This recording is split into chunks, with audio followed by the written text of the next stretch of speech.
So mga sir, meron tayo ngayong gagawin na coffee maker, 2-in-1 grinder and coffee maker. Ang issue nito sir ay walang power. Yan o. So try natin tingnan. Siguro tanggalin muna natin to. Then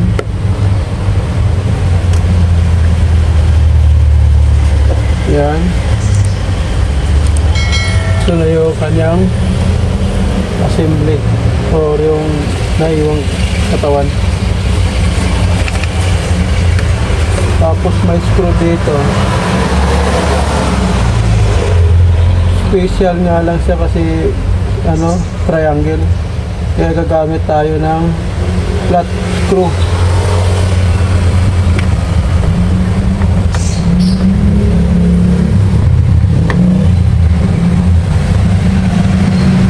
Malambot lang naman siya.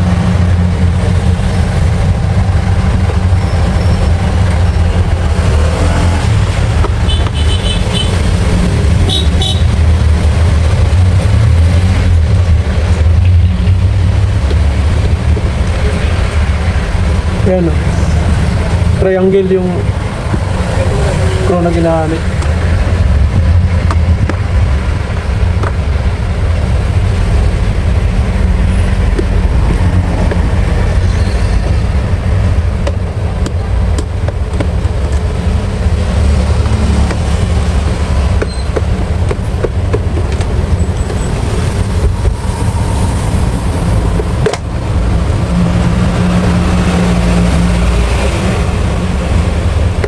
So ayan, 5 pieces na screw ang ating nakita. Wow, parang may leak na yata ito kasi yan o.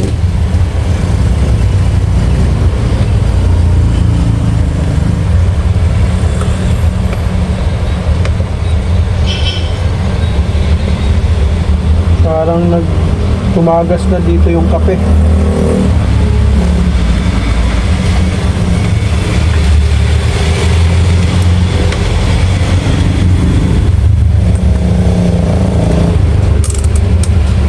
Check natin itong parang thermostat na to. Good siya. So ito yung thermal fuse siguro ito.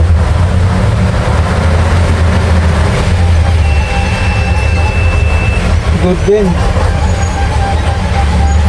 Wala siyang problema sa protection niya. Good yung thermal, good yung thermal fuse, good yung pinaka-thermostat niya. So, bakit walang power?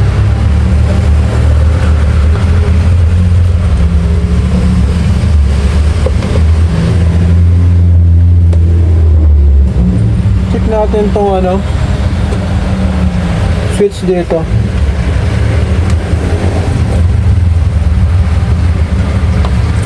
Kasi mukhang inaamag yung paa kayo. Try lang natin. Paano ba nag-ooperate to? At sa ibabaw galing.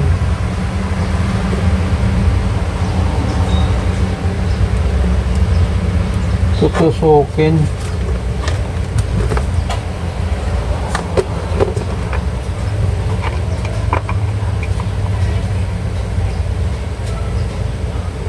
Pinaka-safety niya.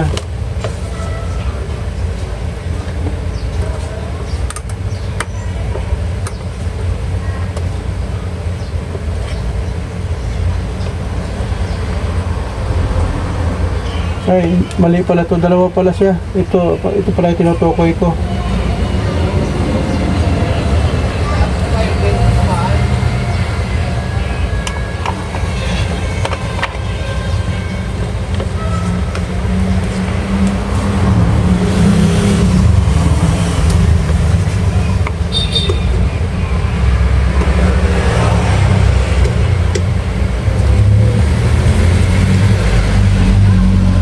Tanggalin nga muna natin kasi hindi natin makita yung pinakadulo niya para matusok natin.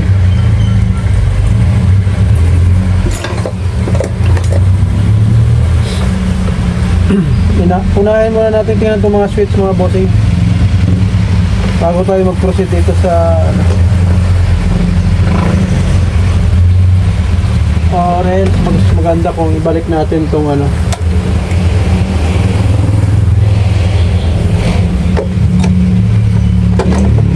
Yan. Pero na lang para hindi na tayo magkaras.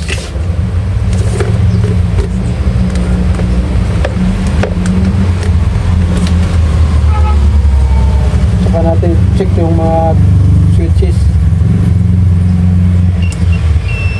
So good yung switch, so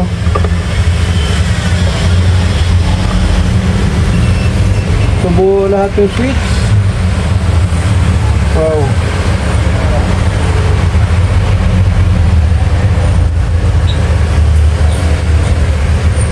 Bakit walang ano? Try natin.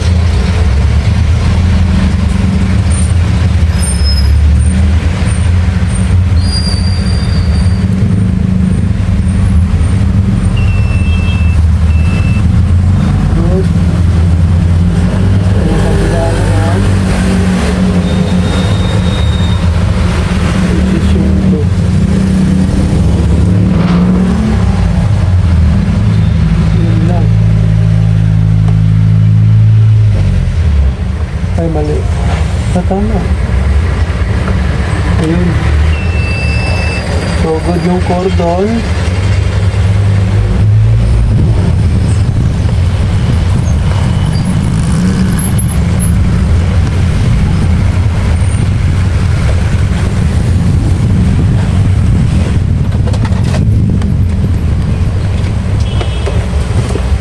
I-pull out muna natin itong ano, kanyang board.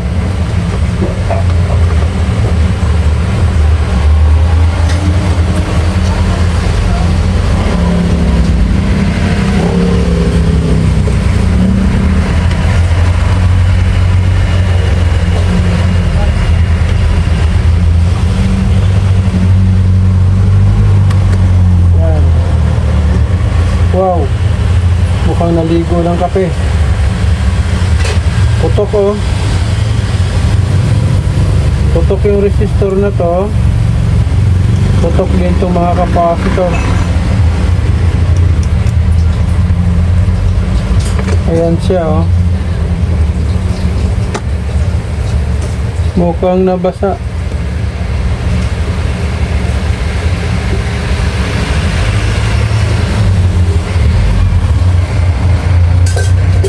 Pati itong kulay yellow na ano,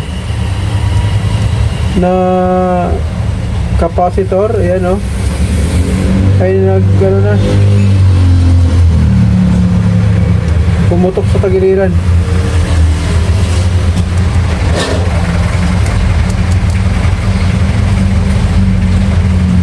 Okay, kailangan natin.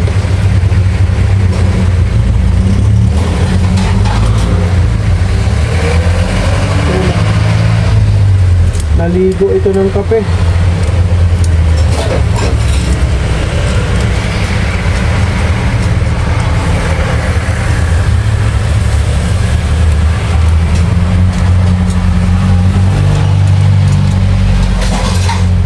Sana ay magawan pa natin ng paraan to. So unahin mo natin palitan tong ano, mga visible na mga sira na capacitor. Good yung fuse niya, oh. Itong 22 ohms ang sira.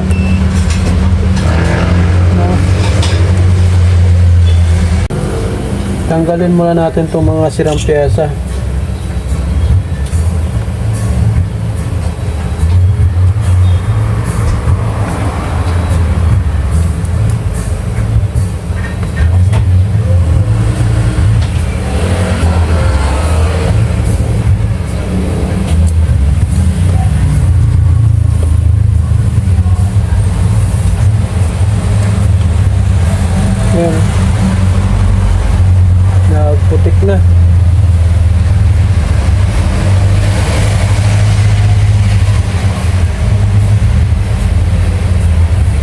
Pinasok na ng kape yung mga hita ng ano, capacitor.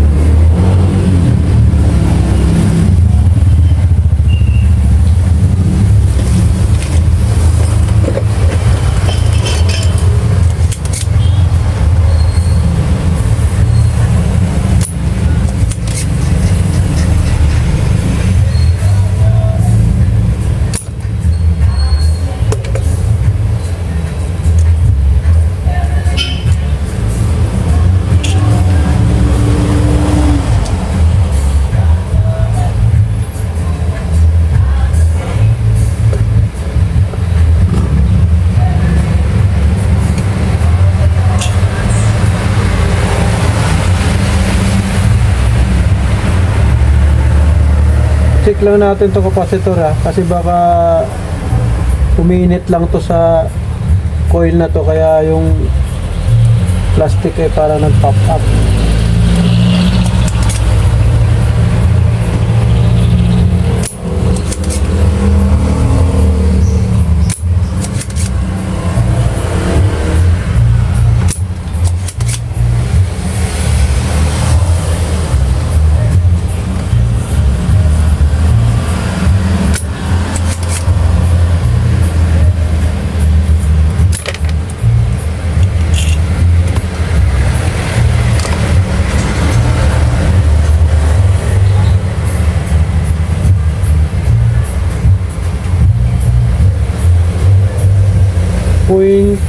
.68 microfarad.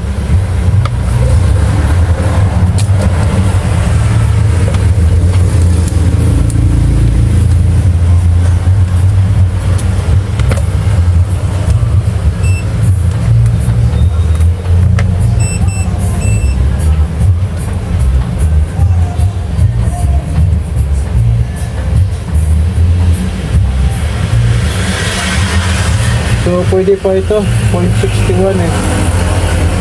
0.61. Kaya ito ay 0.68. So ari pa ito. Siguro itong plastic na itong umumbok ay gawa rin ano.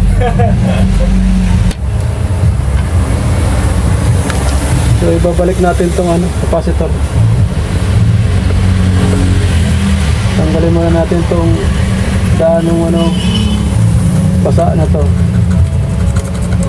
Sana buo pa tong IC na to.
So nakakita tayo ng ano, 22 ohms na 2 watts. Nakakahoy tayo. So dito na lang kaya to. Medyo mixing nga lang pa sa kabila.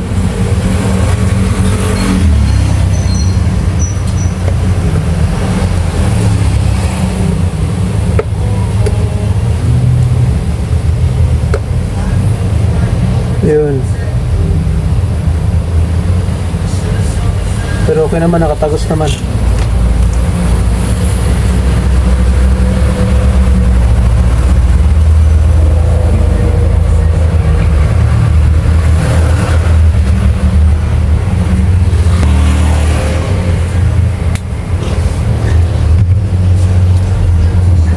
So, isang filter na lang na 4.7, 400 volts.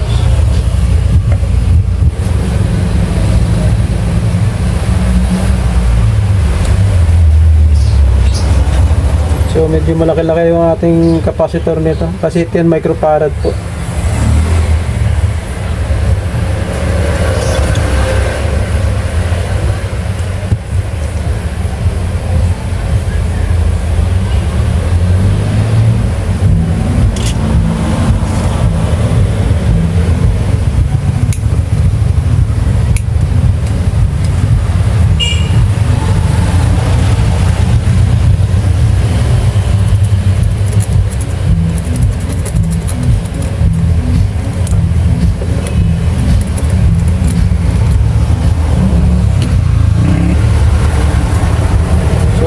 Double check natin yung ibang pyesa rito.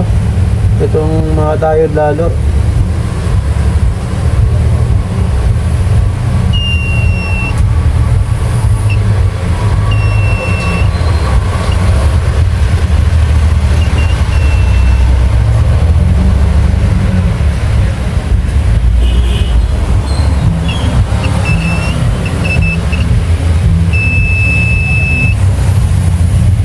Buo yung fuse niya yun.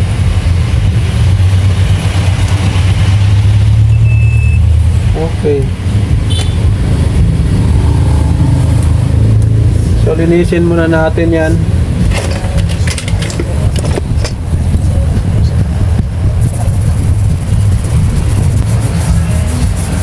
Para matanggal yung na kape. Nag-spread out dito sa board.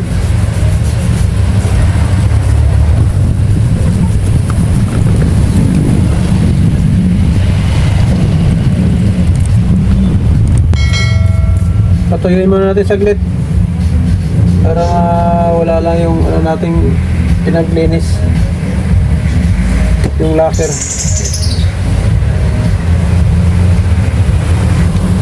Okay, pagkalipas ng ilang minuto ay tuyo na yung ating pinanglinis na lacquer thinner. So try na natin itong i-plug in. Kailangan pa pala itong gawa nitong switch.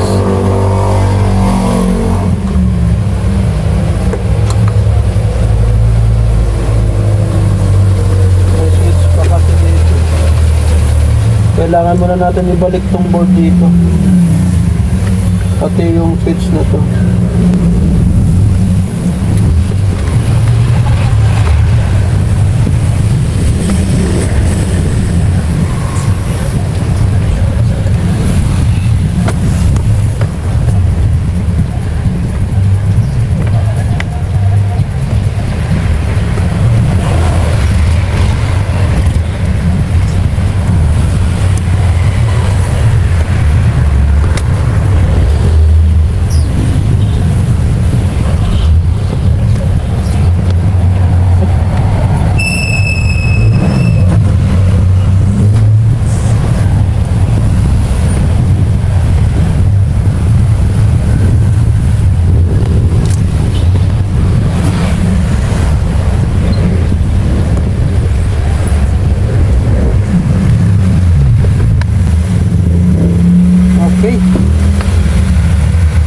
Plug in natin.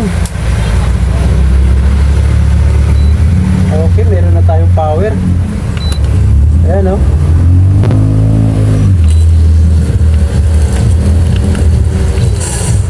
Nakakagiling na siya. Ito yung grind niya. Okay. Very good. So, yung ating nakitang sira mga sir, ito. Dalawang kapasitor, isang resistor, no? Nabasa ito ng kape kasi medyo may konting tagas na po yung yung ilalim nito. Okay, thanks for watching guys, and don't forget to follow.